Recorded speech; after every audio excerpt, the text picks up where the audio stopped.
Should you buy a car in Canada or not? This is the topic of today. In my opinion, answer is quite simple. लेनी चाहिए. जाते ही जितना जल्दी हो सके उतनी जल्दी ले लेनी चाहिए. But is the answer really simple? इतना सिंपल आंसर है? इतना सिंपल भी नहीं है. I don't want to over simplify the answer कि ले ही लेनी चाहिए, लेकिन उसके साथ एक्सपेंसेस भी ऐड होते हैं, उसके साथ बहुत सारी अदर लाइबिलिटीज भी ऐड हो जाती हैं. So I'm going to discuss all those things in this video. Before going to Canada, जब मैं कनाडा जा रहा था in 2019, that time I watched hundreds of videos. मैंने बहुत सारी वीडियोस देखी थी एंड उसमें से बहुत सारी वीडियोस कार के ऊपर ही थी. But in this video I am sharing contradictory views, क्योंकि मैंने जब वीडियोस देखी थी तो सभी वीडियोस के अंदर यही था कि आते ही कार नहीं लेनी चाहिए, कार डिले करनी चाहिए, तब तक नहीं लेनी चाहिए जब तक जरूरत ना हो. लेकिन जरूरत कैसे डिफाइन होती है I don't know. In my opinion car is directly related to your job, your survival in Canada. जो भी अभी कनाडा के बारे में नेगेटिविटी है, it is directly related to that. अगर कार है तो आपका सर्वाइवल, हैप्पीनेस, डिप्रेशन सब कुछ इसके साथ रिलेटेड है. कार है तो your life is going to be far better compare to अगर आपके पास कार नहीं है. इनफैक्ट कनाडा में लैंड होने के साथ ही घर जाना है, कहीं पे तो आप रुकने के लिए जाओगे, वहीं से ही आपको कार की नीड स्टार्ट हो जाती है. उसके बिना आपकी लाइफ आगे चल ही नहीं सकती. सिंस बिगिनिंग कोई आपको पिक करने के लिए आ रहा है कार में, कोई आपको सिम नंबर लेने के लिए लेके जा रहा है, कोई सिम लेने के लिए लेके जा रहा है, कोई शूज लेने के लिए लेके जा रहा है, कार में ही जाते हो आप सब जगह पे. पब्लिक ट्रांसपोर्टेशन में जाना बहुत डिफिकल्ट है. In this video I am going to share my own experience, बिना कार के एंड कार के साथ. मैं दोनों एक्सपीरियंस शेयर करने वाला हूं और अपने फ्रेंड्स के एक्सपीरियंसेस शेयर करने वाला हूं. And I will surely try to convince you कि आपको जाते ही कार लेनी चाहिए, स्पेशली जब आपके साथ फैमिली है तब तो जरूर ही ले लेनी चाहिए. फैमिली नहीं है, still you can survive without a car. But अगर आप सिंगल भी हो तब भी if you can afford you must buy a car in Canada. So to get all the details, watch this video till that.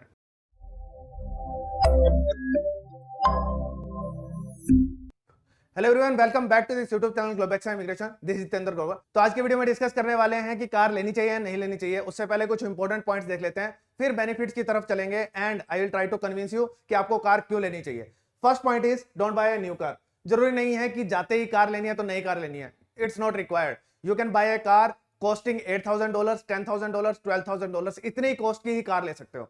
अगर आप कनाडा में स्टडी वीजा पे जाते हो तो आपको $9,000 रिफंड मिलता है अगर आपने आईसीआईसीआई बैंक के साथ अपनी जीआईसी किया. तो इस $9,000 को इंडिया वापस भेजने की बजाय you can bye a car using this amount. इस अमाउंट के साथ अपनी कार बाय कर सकते हो. और अगर आप किसी और वीजा पे जा रहे हो, विजिटर वीजा पे जा रहे हो, वर्क परमिट पे जा रहे हो, किसी और वीजा पे जा रहे हो, in that case you can make a spare fund for you. अपने साथ एक स्पेयर फंड लेके जा सकते हो जो सिर्फ कार के लिए ही है. आई नो, आई अंडरस्टैंड कि पहले ही बहुत सारा खर्चा करके आप कनाडा जाते हो. 25 लाख तो आपने लगा दिए हैं अपनी जीआईसी के ऊपर एंड अपनी ट्यूशन फी के लिए. ये तो पैसा आपका लग ही रहा है. उसके ऊपर से आपको कार के लिए भी फंड अरेंज करने हैं. तो जीआईसी अगर है तब तो अरेंज करने की जरूरत नहीं है. जीआईसी का जो रिफंड आएगा उसी से ही कार ले सकते हो. घर वालों को बोल देना कि कार मेरे लिए जरूरी है, मुझे लेनी है, उसी के लिए मैंने सेविंग की है. And rest of the money आपके $12,000 जीआईसी में बाकी बचते हैं. इसको अपने नेक्स्ट ईयर की फी के लिए आप सेव कर सकते हो. इनफैक्ट जो $9,000 आप खर्च करते हो कार लेने के लिए, सेम अमाउंट आपको वापस भी मिल जाएगा, क्योंकि आपको जॉब में बहुत हेल्प मिलने वाली है एंड आपकी अर्निंग इंप्रूव होने वाली है. वो भी मैं आगे प्रूव करूंगा. आपको सारी चीजें, सारे फैक्ट्स बताऊंगा, सारे बेनिफिट भी समझाऊंगा. वीडियो में लास्ट तक बने रहना इसके लिए.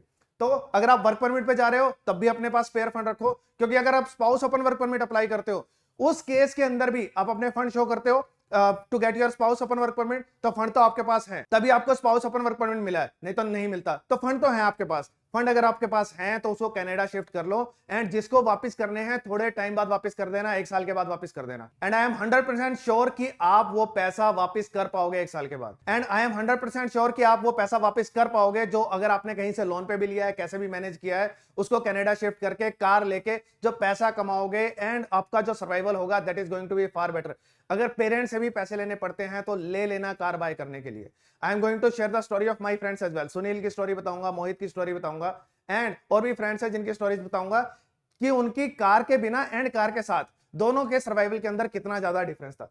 तो किसी भी वीजा पे जा रहे हो आपको कार के लिए सेपरेट फंड रखने हैं. $10,000 मैनेज करके ही रखने हैं. अगर आपके पास कनाडा के अंदर कार नहीं है, your life is going to be hell होने वाली है. एंड जो लोग रोते हैं कनाडा के अंदर कि हमारे पास जॉब नहीं है, सर्वाइवल नहीं हो रहा और हमारे एक्सपेंसेस बहुत बढ़ गए हैं, mostly you will find they are struggling because they don't have a car. उनके पास कार नहीं है, इसीलिए वो स्ट्रगल कर रहे हैं. आगे आपको सब डिटेल में ये चीज बताने वाला हूं. एक्स्ट्रा मंथली एक्सपेंस क्या ऐड होता है? मोस्टली $500 में मान लेता हूं ऑन एवरेज आपका एक्सपेंस ऐड हो जाता है. अगर आप सबसे कॉस्टली जगह पे भी रह रहे हैं, ब्रैम्पटन में भी रह रहे हैं जहां पे इंश्योरेंस बहुत हाई है, तो अगर मैं वहां पे भी काउंट करता हूं तो $400 आपका इंश्योरेंस, $100 आपके गैस की कॉस्ट, तो $500 ऐड होना चाहिए। जब मेरे पास कार थी, आई वॉज इन विक्टोरिया, मेरे पास कैनेडियन लाइसेंस भी नहीं था, तब भी मेरी इंश्योरेंस की कॉस्ट $250 थी एंड $100 के अप्रोक्सीमेटली मेरा बाकी एक्सपेंस लगा लो। सो ओवरऑल मेरा $350-400 के आसपास मेरा एक्सपेंस हो रहा था कार के ऊपर। And you will be allowed, अगर आप एक स्टूडेंट हो तो you will be allowed to work 100 hours per month. एक मंथ में 100 आवर आप काम कर सकते हो इजिली। 24 आवर पर वीक आपको अलाउड हो गया है अब काम करना। अगर आप 24 आवर्स काम कर सकते हो पर वीक में, 100 आवर्स पर मंथ इजिली काम कर सकते हो। मिनिमम वेज पे भी काम करते हो अगर आप, in that case you will be earning $1,600 $1,700 at least. तो $1,000 अगर आपके बाकी एक्सपेंसेस हैं और $500 कार के एक्सपेंस है एंड आप कार से कोई एक्स्ट्रा इनकम नहीं भी कमा रहे हो, still it is worth to have a car, क्योंकि आप अब एक्स्ट्रा काम कर सकते हो कनाडा में स्टार्टिंग फ्रॉम सितंबर 2024। तो ज्यादा इनकम कर सकते हो और कार के एक्सपेंसेस भी अपने पार्ट टाइम जॉब से निकाल सकते हो। कार होने के इनकम में भी बेनिफिट होंगे, वो भी अभी समझाने वाला हूं, वीडियो में लास्ट तक बने रहना बस। अवॉइड टेकिंग लोन एंड पे फुल अमाउंट। आपको कार जो लेनी चाहिए, मैंने पहले बताया कि आपको न्यू कार नहीं लेनी चाहिए, सेकंड हैंड लेनी चाहिए। मैंने जो कार ली थी दैट वाज सेंटा फे। सेंटा फे is a really good car, Hyundai की कार है। आपको टोयोटा की कार महंगी मिलेगी, होंडा की कार महंगी मिलेगी, Hyundai की कार ले लेना, आपको सस्ती मिल जाएगी। एंड अच्छी कार्स होती है Hyundai की भी, एंड वहां पे कार्स खराब नहीं होती, सब कार अच्छी चलती है वहां पे। Hyundai की सेंटा फे इज ए ग्रेट कार। अगर आपको 10-12 हजार डॉलर में मिलती है, मेरे पास 2010 मॉडल था and it was in great condition, बहुत अच्छी कंडीशन में था। कनाडा में कार्स खराब होती नहीं है, तो इट इज बेटर कि आप ऐसी Hyundai की कोई कार ले लो। अगर आप सेडान लेना चाहते हो सेडान ले सकते हो, अगर आप एसयूवी लेना चाहते हो तो वो ले सकते हो, जो भी कार आपके बजट में आ रही है वो कार ले सकते हो। सो मेरे पास Hyundai थी, $10,000 उसकी कॉस्ट मुझे पड़ी थी। कम कॉस्ट में भी आपको मिल सकती है, अच्छी कार मिल जाती है $10-12 हजार डॉलर के अंदर। So you can bye a car in this amount.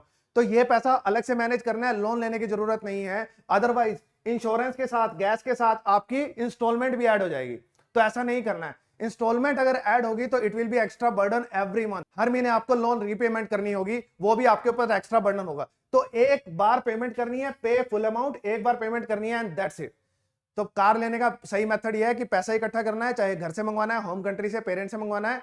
And कोई ज्यादा कॉस्टली नहीं है यार, 5-6 लाख रुपए की कार कनाडा के अंदर इट्स नॉट कॉस्टली, तो इजीली अफोर्ड कर सकते हो एंड मंथली एक्सपेंसेस भी इजीली मैनेज कर सकते हो। And overall it is an investment, it is an asset, not a liability in Canada. सब प्रूव करूंगा, लास्ट तक बने रहना बस। Next, you can consider car buying in partnership. अगर आप दो फ्रेंड्स हो, साथ में रह रहे हो, तो you can buy car in partnership as well. आप उसको पार्टनरशिप में शेयरिंग में रन भी कर सकते हो एंड बाय भी कर सकते हो, कि दो लोगों ने साथ में कार बाय किया है एंड जो एक्सपेंसेस है वो भी आप शेयर कर रहे हो। इससे आपकी कॉस्ट भी हाफ हो जाएगी।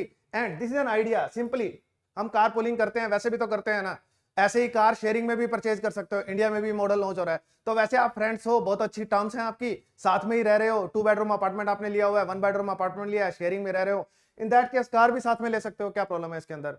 $5,000 एक पर्सन दे रहा है, 5,000 दूसरा पर्सन दे रहा है, एक्सपेंस $200-250 एक पर्सन दे रहा है, $250 दूसरा पर्सन दे रहा है। उबर आप अलग अलग चला रहे हो, उसके अंदर उबर, डोरडैश, जो भी करना है वो सब कर सकते हो। सो you can bye in car in partnership. तो अगर अफोर्डेबिलिटी नहीं बन रही है खुद की कार बाय करने के लिए इन दैट, क्योंकि अगर आपके पास कार है, आपके फ्रेंड के पास नहीं है, यूज तो वो भी करने वाला है, साथ तो वो भी जाने वाला है, तो यू कैन से कि भाई तुझे शेयरिंग देनी पड़ेगी। कनाडा के अंदर टर्म्स थोड़ी सी प्रैक्टिकल रहती हैं, तो आप कर सकते हो, कोई दिक्कत नहीं है इसके अंदर।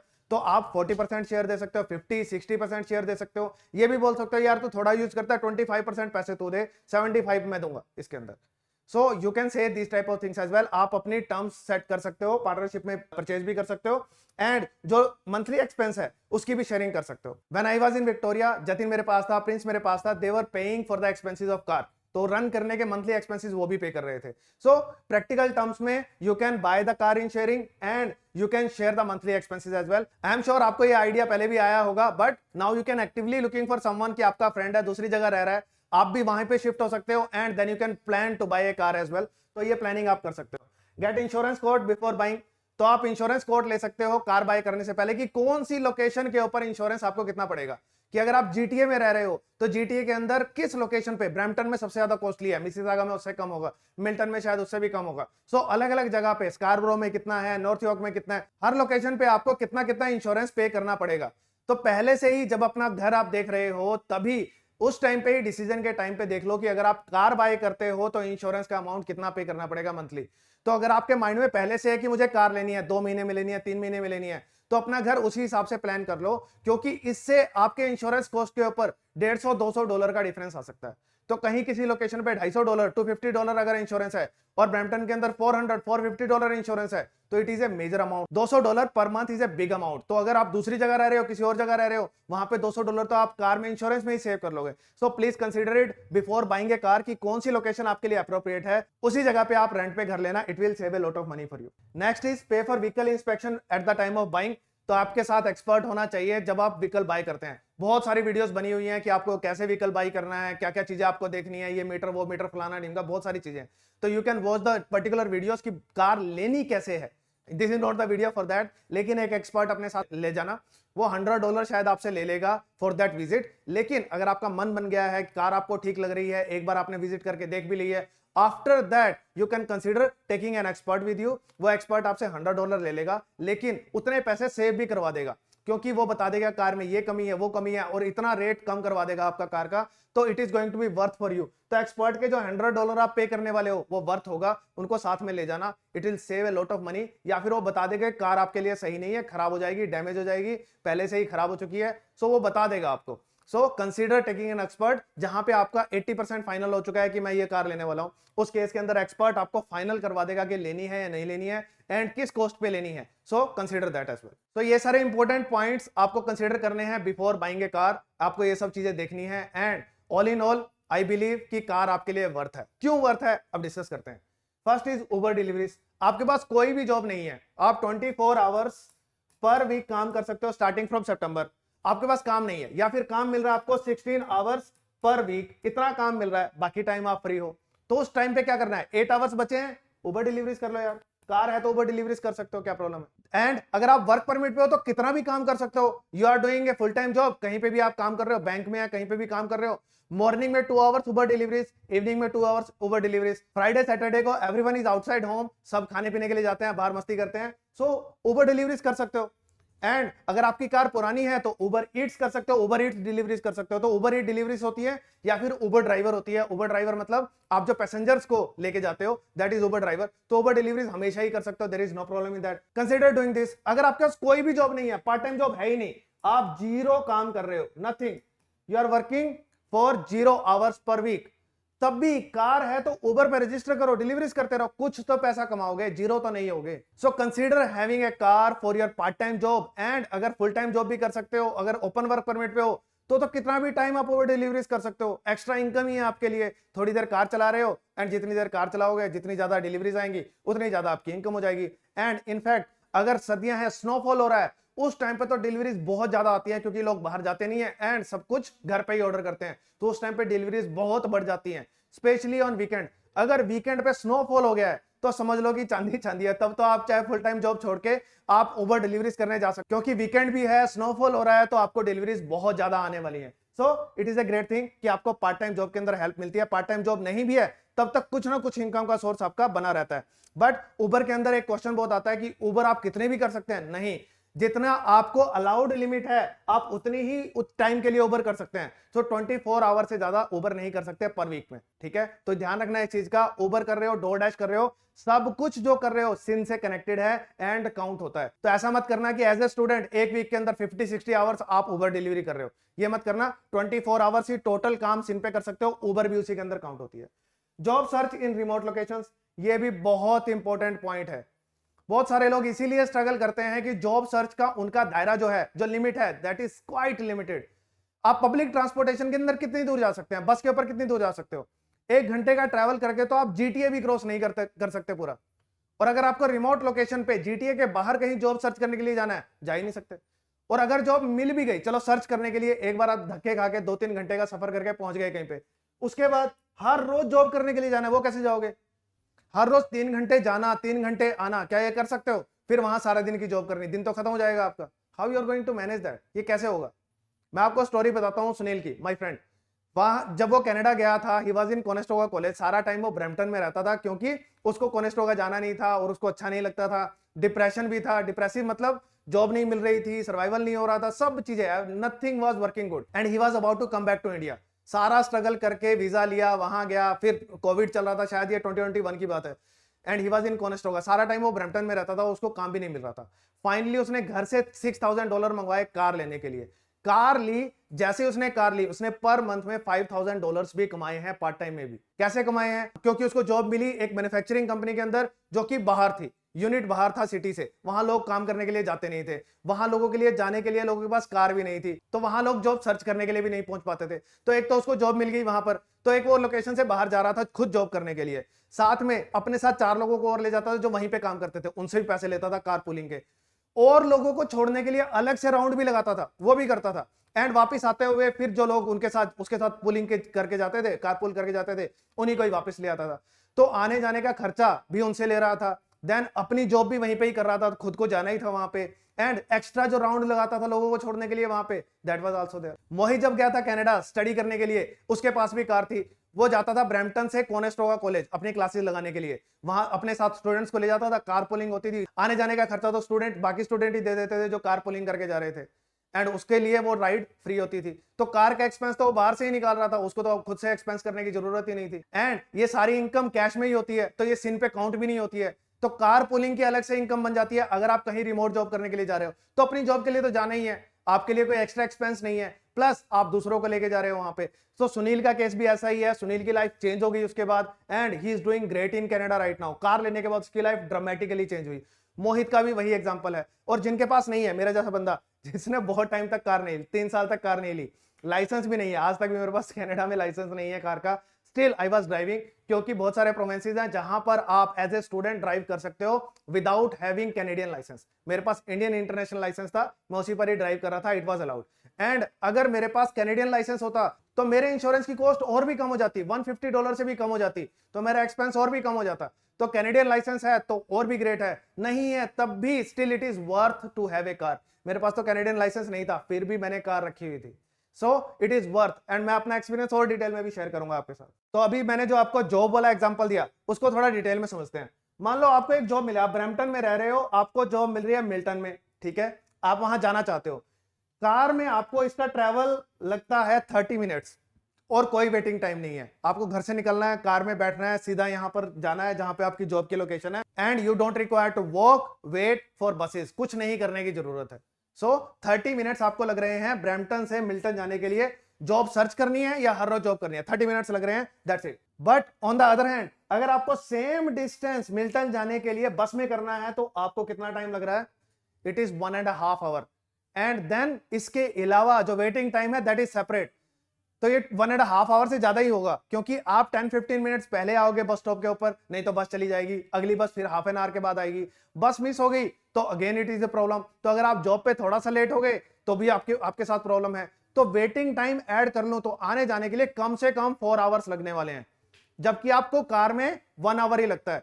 हर रोज 3 आवर्स आप सेव कर सकते हैं अगर आप रिमोट जॉब में कहीं भी जॉब करने के लिए जाते। तो पहली चीज तो जॉब सर्च करने के लिए बाहर चले गए आप, कोई जा नहीं सकता। मतलब नॉर्मली अगर किसी को जाना हो जॉब सर्च करने के लिए, एक इंटरव्यू देने के लिए 2 घंटे जाने 2 घंटे आने, 5 घंटे का ट्रैवल, अगर 4 घंटे का ट्रैवल किसी को करना है तो ये करने के लिए स्पेशल एक ऑफ लेना पड़ेगा, एक इंटरव्यू देने के लिए भी।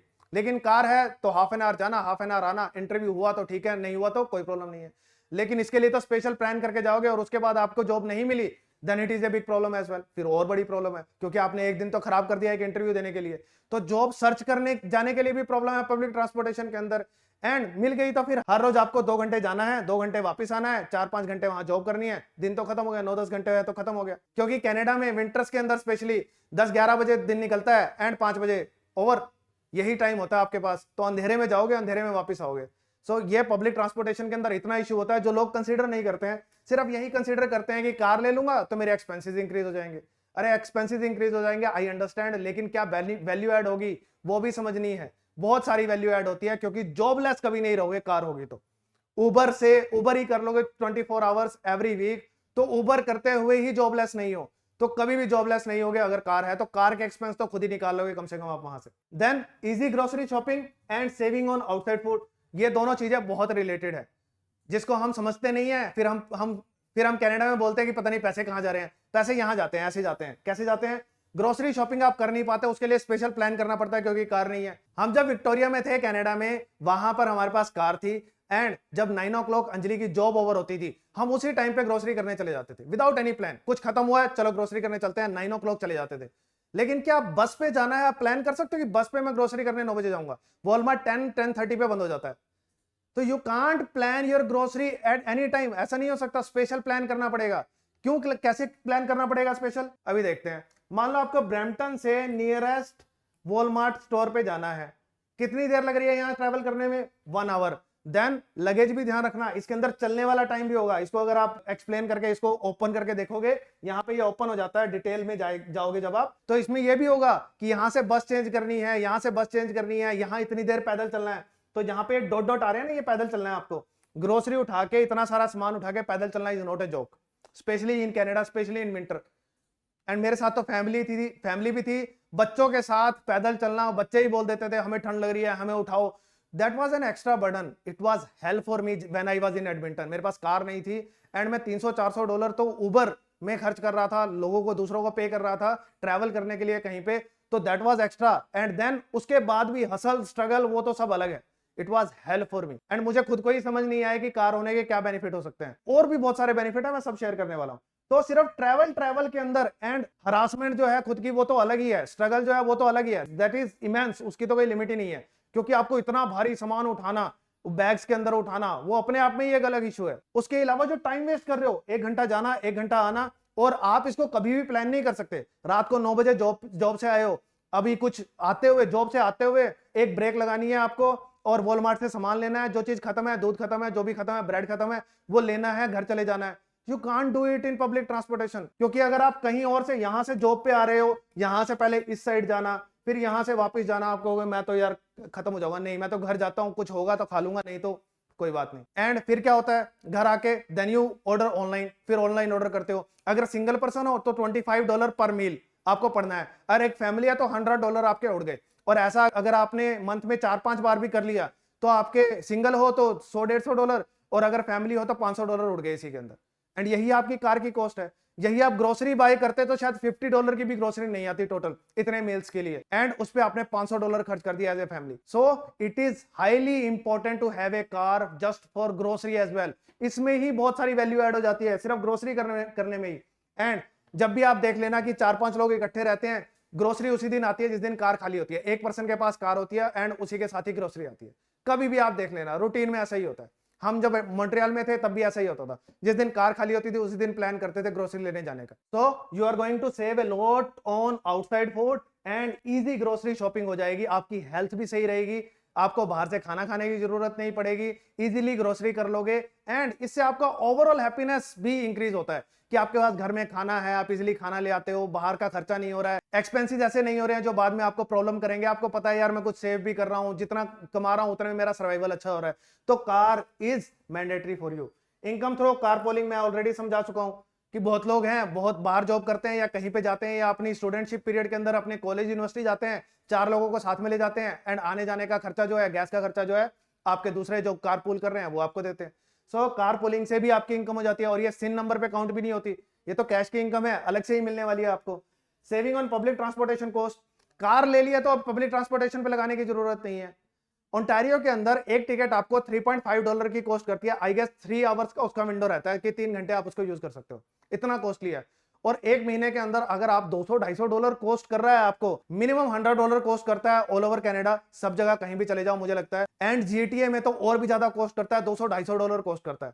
तो अगर आप इतना एक्सपेंस कर रहे हैं, तो कार के ऊपर सपोज $500 स्पेंड कर रहे हैं, और $250 रूटीन में वैसे स्पेंड कर रहे हो आप पब्लिक ट्रांसपोर्टेशन के ऊपर, और धक्के खा रहे हो अलग से, टाइम वेस्ट कर रहे हो अलग से, तो इजंट इट वर्थ? ये भी तो सेव हो गया आपका। तो $500 एक्चुअल एक्सपेंस तो नहीं हुआ आपका, so expense is going to be $250 I believe, so it is also a saving for you। वो पैसा भी तो आपने बचा लिया जो पब्लिक ट्रांसपोर्टेशन में रूटीन में लगा देते हो, चाहे आप कार्ड लेते हो जिसको आप रिचार्ज करवाते हो और वहां से पे करते हो, चाहे आप हर रोज टिकट्स लेते हो, जैसा भी आप एक्सपेंडिचर करते हो, पब्लिक ट्रांसपोर्टेशन के अंदर जो एक्सपेंडिचर हो रहा है that is also saved if you are having a car. तो आपको कुछ भी लेने की जरूरत नहीं है। Next, comfort of travel in snow and rain.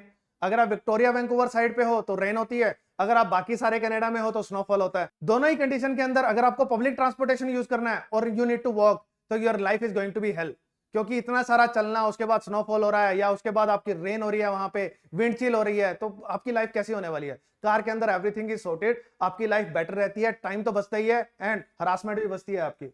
Entertainment, fun, outings with friends, ये भी कार होगी तो कर पाओगे, नहीं होगी तो पब्लिक ट्रांसपोर्टेशन के अंदर तो फ्रेंड से मिलने नहीं जाओगे। बहुत क्लोज फ्रेंड है, आपको डिप्रेसिव फील हो रहा है, ठंड हो रही है, एंड विंटर्स जनरली डिप्रेसिव होते हैं क्योंकि ज्यादा लोग देखने को मिलते नहीं है, सनलाइट कम होती है, सब कुछ डे बहुत छोटा होता है, 5 बजे सब कुछ बंद हो जाता है, तो it's really depressive. And then आप बेसमेंट में रह रहे हो, आपको फ्रेंड से मिलने का दिल कर रहा है, लेकिन पब्लिक ट्रांसपोर्टेशन पे जाना, बाहर स्नोफॉल हुआ हुआ है, पब्लिक ट्रांसपोर्टेशन पे जाना और जाने में 2 घंटे लगेंगे, वापस आने में 2 घंटे लगेंगे, you can't do it. Car है, रात को 9 बजे दिल कर रहा है, चलो यार पार्टी करनी है, दोस्त के साथ बैठना है, थोड़ी देर गपशप मारनी है, थोड़ा सा दिल हल्का हो जाएगा एंड थोड़ा फन हो जाएगा, मस्ती हो जाएगा, वीकेंड पे कहीं बाहर जाना है, पार्टी वार्टी करने के लिए जाना है, कार है तो कर पाओगे, नहीं तो कोई और कार वाला ही आपको पिक करेगा, आप किसी और पर ही डिपेंडेंट रहोगे, वो पिक नहीं करेगा तो आपकी लाइफ तो झंड है जो चली रही है।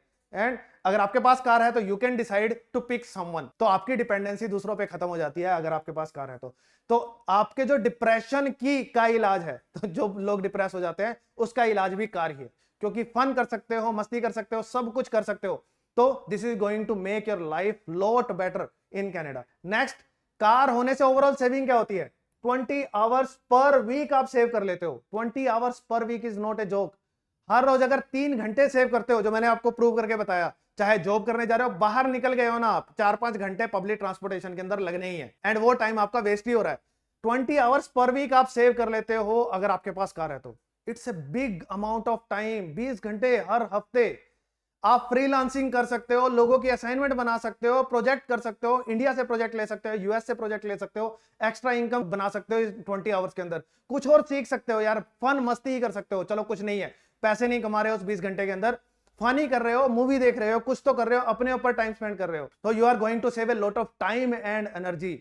और ये बहुत इंपॉर्टेंट है, आपकी लाइफ बहुत बेटर हो जाती है अगर इतना टाइम अगर आप हर हफ्ते सेव कर लेते हो तो।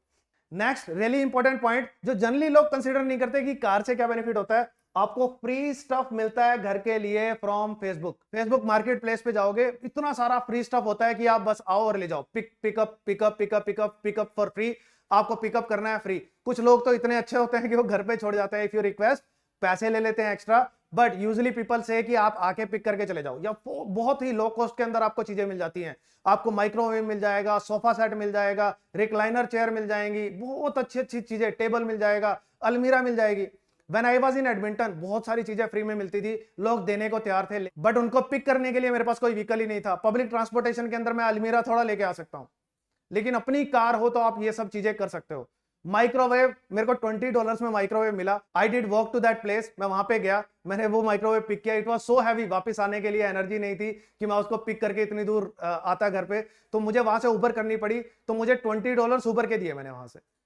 तो this type of things happen, जो काम फ्री में हो सकता था $20 में, $10 में इजीली हो सकता था कि सामान इतने का ही था, कार में जाके इजी जाके पिक करके आ सकते थे। एडमिंटन में हमारे घर में सिर्फ बेडिंग थी और कोई सामान नहीं था, nothing was there, empty home, बस कुछ भी नहीं था घर के अंदर। या तो किचन का सामान था जो हम इंडिया से लेके गए थे, या बाकी जो सामान था वो हम अमेजन से ही ऑर्डर कर पाए थे और हमने ज्यादा सामान लिया भी नहीं था। बट अपार्ट फ्रॉम दैट, जब हम विक्टोरिया मूव कर गए, हमारे पास कार थी, Santa fee is a big car, it is a big vehicle, it is a big SUV, इसके अंदर तो कितना भी सामान डाल लो, एंड हमने अपने घर के अंदर हर जरूरत की चीज वहां पर थी गाड़ी होने के बाद। तो कार होने से लाइफ इज सो बेटर। उसके बाद आपको शिफ्टिंग करनी है तो उसी कार के अंदर शिफ्टिंग कर लो। तो सब चीजें लाना, फ्री में लाना या लो कॉस्ट में लाना, जो आपकी जरूरत की चीज है, फन की चीज है, टीवी मिल जाते हैं आपको बहुत लो कॉस्ट के अंदर, फ्री जैसे कॉस्ट के अंदर मिल जाते हैं आपको, टीवी मिल जाते हैं, और बहुत सारी छोटी छोटी चीजें आप वहां पे ले सकते हो, या तो लो कॉस्ट में या जीरो कॉस्ट के अंदर।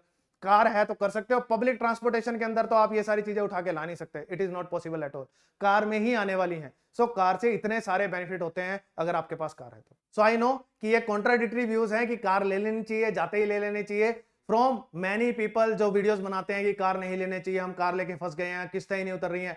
जब कार लोगे $50,000 की, $60,000 की, कमा रहे हो थोड़े से पैसे, तो फिर तो वो किस्तें ही उतरेंगी, फिर $1,000 आपके कार पे ही लग जाने हैं। बट अगर आप एक पेमेंट के साथ कार बाय कर लेते हो तो इन दैट केस आपको मंथली एक्सपेंसेस भी बियर करने हैं, और कार आपके लिए खुद पैसे कमाएगी। It is an asset for you, not a liability. So I have tried to done higher order thinking in this video. Normal routine video जैसा नहीं है, थोड़ा सा अलग टाइप का वीडियो है, because many people are saying nowadays कि Canada तो खत्म है, कनाडा ये है, कनाडा वो है, कनाडा के अंदर सर्वाइवल नहीं हो सकता। ऐसे ऐसे लोग वीडियो बना रहे हैं जो लोग कनाडा पहुंचे भी नहीं है, कनाडा गए नहीं है, कनाडा के बारे में कुछ पता भी नहीं है, कनाडा का सी भी नहीं जानते, एंड ऐसे ऐसे लोग वीडियो बना देते हैं। एंड जो कनाडा के अंदर रहते हैं स्टूडेंट्स वीडियो बनाते हैं जिन्होंने बहुत महंगी कारें ले रही हैं उस टाइम पे शौक शौक में दूसरों को देख के, ब्रैम्पटन में स्पेशली। एंड वो वीडियो बनाते हैं कि यार कार लेके फंस गया हूं, इतना सारा खर्चा है, कार का ही खर्चा निकालने के लिए कार चला रहा हूं। So that is because they didn't do smart work. बहुत सिंपल, इतनी महंगी कार लोगे फिर तो किस्तें ही देते रह जाओगे, नहीं जरूरत है। एक पेमेंट दो, कंप्लीट पेमेंट, कार खरीद लो एक पेमेंट के साथ। Don't make installment of your car, अपनी कार की इंस्टॉलमेंट बनाने की जरूरत नहीं है। एंड वर्क परमिट पे आते हो फिर जैसी मर्जी कार लो, फिर आपकी दो इनकम होगी है, एक हस्बैंड की एक वाइफ की, जैसी मर्जी कार लो। आप सिंगल हो तो वैसे ही खर्चा कम है, फिर जैसी मर्जी कार लो। आपको घर पे पैसे नहीं भेजने हैं, जैसी मर्जी कार लो। लेकिन जब स्टूडेंटशिप पीरियड में हो, इनिशियल 2-3 साल का जो पीरियड है, उस पीरियड के अंदर buy a car with the complete down payment, complete सारी ही पेमेंट आपको डाउन पेमेंट कर देनी चाहिए। तो उसमें इंस्टॉलमेंट बनाने की जरूरत नहीं है। This is my recommendation. So I hope आपको थोड़ा सा आइडिया मिला होगा कि आपका सर्वाइवल कनाडा में इजी कैसे हो सकता है। जॉब मार्केट जो इस टाइम इशू चल रहा है, जो लोग वीडियोस बनाते हैं, उसमें आपका सर्वाइवल बेटर कैसे हो सकता है। आल्सो मैंने ये चीज पहले भी बहुत बार वीडियोस में बताई है कि आप अगर सेंट्रल लोकेशन से थोड़ा सा बाहर जाओगे तो जॉब की अपॉर्चुनिटीज बहुत ज्यादा है। मैंने जब अपनी एडमिंटन वाली वीडियो बनाई थी जिसके अंदर मैकीवन यूनिवर्सिटी में अगर कोई आता है तो उसको कहां रहना चाहिए, उसको नॉर्थ साइड पे रहना चाहिए, साउथ साइड पे, तब भी मैंने बताया था कि नॉर्थ साइड पे जाना, साउथ साइड पे मत जाना। क्योंकि साउथ साइड पे सब इंडियंस रहते हैं, इतने सारे बच्चे हैं वहां पर, सब इकट्ठे ही रहते हैं, और वो जॉब करने के लिए कितनी दूर जा सकते हैं। पब्लिक ट्रांसपोर्टेशन में एक लिमिट है कि 1 घंटा दूर ही जा सकते हो, दैट्स इट, इससे ज्यादा दूर नहीं जा सकते। वो वहां से साउथ साइड पे जॉब करने नहीं आ सकते जहां पे ट्रैवल करने में 2-2.5 घंटे लग जाएंगे। It is not possible for that, उसके लिए एक कार चाहिए। एंड अगर आप उस लोकेशन पे रहते हो जहां पे स्टूडेंट्स कम है तब भी ये ठीक है, या फिर आपके पास कार है कि ट्रैवल करके आप वहां जा सकते हो जहां पर आपको जॉब मिल रही है। सो आप आउटसाइड सेंट्रल लोकेशन अगर जाओगे जहां बच्चे कम हैं तो जॉब की अपॉर्चुनिटीज हमेशा ज्यादा रहेंगी। हम जब से कनाडा गए हैं, जब से अंजलि वहां गई है, मैंने कभी जॉब नहीं की वहां पे, सर्च भी नहीं किया है, लेकिन अंजलि एक भी दिन घर नहीं रही है। अंजलि के पास हमेशा जॉब रही है कनाडा में। We never lived on a place जहां पे बहुत सारे बच्चे थे। एडमिंटन में हम नॉर्थ साइड पे रह रहे थे, एंड विक्टोरिया जब गए थे तो वहां ब्रेंटवुड बे के अंदर रह रहे थे, which is a small village. And वहां पे इतनी जॉब अपॉर्चुनिटीज है हद से ज्यादा। मैं अपनी लोकेशन जो ब्रेंटवुड थी वहां से पोस्ट करता था यहाँ पे ये जॉब है, वो जॉब है, एंड कोई भी हमारे साथ, प्रिंस, कुलदीप, जतिन, अंजलि, इन सबको पहले दिन से जॉब मिली है, एंड जितनी इनको चाहिए थी उससे ज्यादा ही जॉब मिली है। They had multiple jobs in hand since beginning. Victoria में इतनी जॉब्स है, तो जहां बच्चे कम है वहां जॉब ज्यादा है। और अगर आपको outside central location, outside city जाना पड़ता है तो जॉब करनी चाहिए, वहां जॉब अपॉर्चुनिटीज भी ज्यादा है, पे स्केल भी ज्यादा है क्योंकि बच्चे वहां जाते नहीं है। सिमिलरली सिडनी है विक्टोरिया के पास, वहां भी जॉब अपॉर्चुनिटी ज्यादा है क्योंकि वहां कोई कॉलेज यूनिवर्सिटी नहीं है, एंड वहां पे मोस्टली ओल्ड पॉपुलेशन है, वो जॉब करते नहीं है। तो सिडनी में जॉब बहुत है, ब्रेंटवुड बे में जॉब बहुत है, सैनिच में जॉब बहुत है, बहुत सारी लोकेशंस ऐसी हैं जहां पे बहुत सारी जॉब्स हैं लेकिन बच्चे जाते नहीं है। So you can look for the job, you can search for the job अगर आपके पास कार है, and then you can commute for the job अगर आपके पास कार है। तो अगर कार नहीं है तो जॉब ना ढूंढने जा सकते हो ना करने के लिए जा सकते हो। So it is highly important to have a car. So I hope, I believe कि मैंने बहुत सारी चीजें क्लियर की होंगी। कनाडा जा रहे हो तो ये फंड लेके जाना एडिशनल, आपकी लाइफ बहुत बेटर हो जाएगी हर तरह से। So I am repeating the same thing again and again because I genuinely believe कि आपके लिए बहुत इंपॉर्टेंट है। I hope video is informative. If so, like, subscribe and share the video as much as possible. See you in next video.